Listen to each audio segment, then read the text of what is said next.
हाय scholars, हाय parents.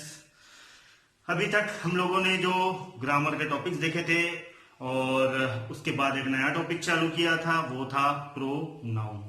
हम लोगों ने उसके कुछ टाइप भी देखे थे। अब वही टाइप्स को हम लोग थोड़ा सा डिस्क्रिप्टिव मोड यानी कि थोड़ा विस्तार पूर्वक देखेंगे। तो उसमें सबसे पहला जो आता है वो है पर्सनल प्रोनाउन। पर्सनल प्रोनाउन जिसे हमने हिंदी में देखा था अपने लास्ट वीडियो में, वो था व्यक्तिवाचक सर्वनाम। व्यक्तिवाचक सर्वनाम। अब पर्सनल प्रोनाउन में आने वाले जो सर्वनाम है तो वो कौन कौन से हैं? I, me, mine, we, you, he, she, it, they are personal pronoun. Are personal pronoun. अब इसे ही थोड़ा सा हम लोग डेफिनेशन के थ्रू जानने की कोशिश करेंगे कि what is personal pronoun.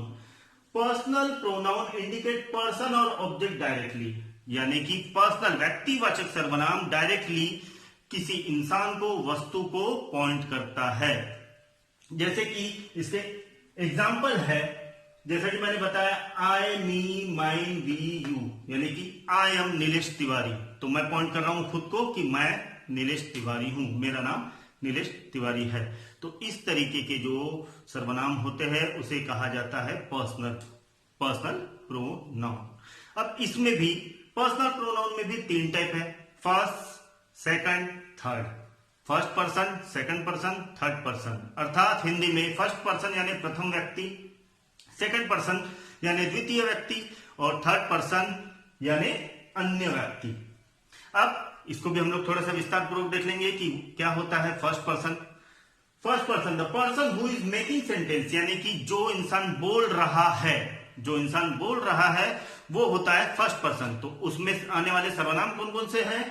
I and we, या तो मैं या तो हम लोग, आई और वी। अब इसको थोड़ा सा हमने सेंटेंस में भी इसको डाल दिया है, आई एम अ बॉय, मैं एक लड़का हूं। मैं तो मैं क्या खुद के लिए ही सेंटेंस बना रहा हूं, खुद ही यूज कर रहा हूं, तो इसे कहा जाता है first person. We are girls, हम लोग लड़कियां हैं। तो ये लड़कियां खुद के लिए बोल रही है, इसलिए ये होता है फर्स्ट पर्सन। सेकंड पर्सन, द्वितीय व्यक्ति, this refer to the person who is being talking to in the sentence, यानी कि मैं जिनके साथ बात कर रहा हूं तो वो होते हैं द्वितीय, यानी कि एक बोलने वाला और एक सुनने वाला।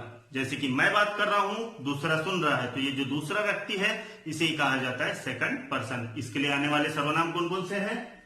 यू, यानी यू, तुम, आप। हिंदी में तो बहुत सारे हैं, तुम, आप, तू, लेकिन इंग्लिश में यू। तो ये होता है सेकंड पर्सन। इसके भी कुछ एग्जांपल है, यू आर यंग, आप जवान हो, यू आर यंग। तो ये होता है सेकंड पर्सन। थर्ड पर्सन यानी अन्य। अब थर्ड पर्सन यानी क्या होता है? एक मैं बोल रहा हूं और एक आप सुन रहे हैं। ये मैं बोल रहा हूं और ये आप सुन रहे हैं, लेकिन हम दोनों किसी और के बारे में बात कर रहे हैं। जो वहां मौजूद है भी या नहीं भी वो डजंट मैटर, लेकिन एक बोलने वाला, एक सुनने वाला, लेकिन जो बोलने वाला है वो सुनने वाले के बारे में नहीं बात कर रहा है, वो किसी तीसरे व्यक्ति के बारे में बात कर रहा है, तो उसे ही कहा जाता है अन्य, यानी कि पहला पर्सन, दूसरा पर्सन और कोई तीसरा पर्सन। तो उसका भी डेफिनेशन देख लेंगे। तो pronoun is in this category are used to refer to the person or thing who is being discussed। जैसा कि मैंने बताया आप लोगों को, बोलने वाला व्यक्ति सुनने वाले व्यक्ति को किसी और व्यक्ति के बारे में बता रहा है तो उसे कहा जाता है थर्ड पर्सन। और इसमें आने वाले प्रोनाउन कौन कौन से हैं? He, she, it and they.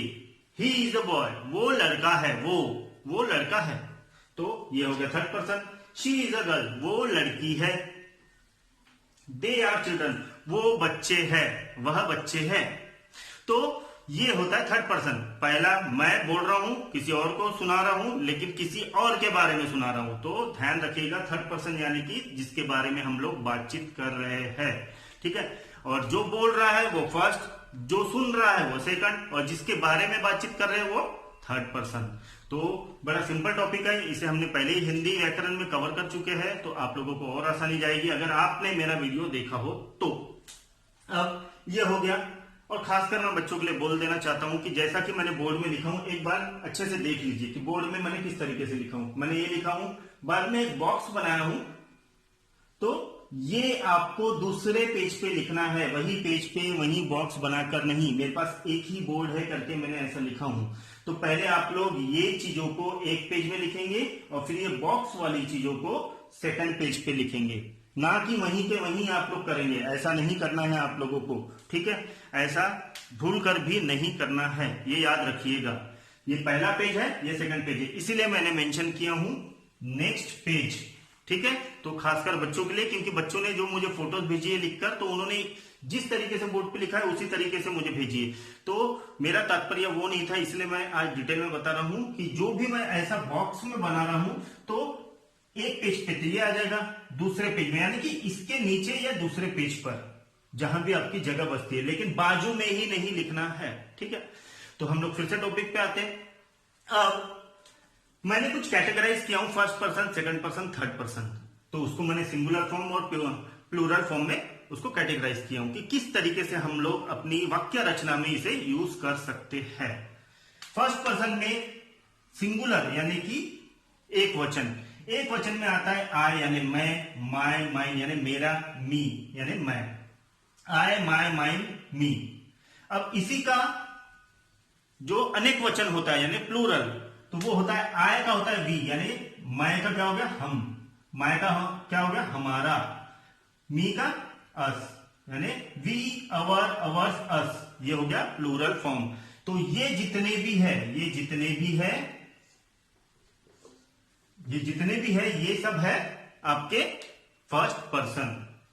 Second person के सिंगुलर और प्लूरल, यू का यू, यूअर का यूअर, यूअर्स का यूअर्स, इसमें कहीं भी कोई भी प्लूरल फॉर्म नहीं होता है। सिर्फ सेंटेंस के हिसाब से जब हम लोग यूज करते हैं तब हमें पता चलता है कि यू पर्टिकुलर सिंगुलर के लिए यूज हुआ है या प्लूरल के लिए। तो वो हमारी वाक्य रचना पे डिपेंड करता है कि हम लोग किस तरीके से यूज करते हैं।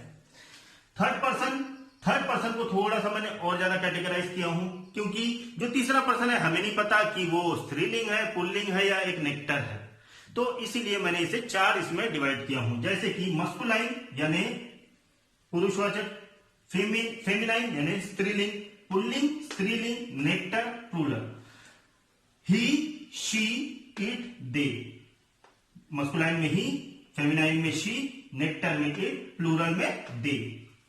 His masculine, her hers, its their theirs, him her it them. तो ये होता है थर्ड पर्सन। इस तरीके से हम लोग ये चीजों को यूज कर कर हम वाक्य रचना, सेंटेंस बना सकते हैं, जो कि थर्ड कैटेगरी में आएगा यानी थर्ड पर्सन कैटेगरी में आएगा, वो भी कौन से इसमें, पर्सनल प्रोनाउन में, ठीक है?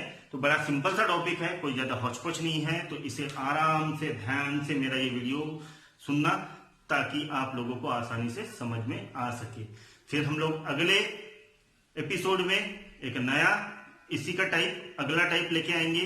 तब तक के लिए आप लोग ये इसी को फॉलो कीजिए और इसी को गो थ्रू कीजिए अच्छे से।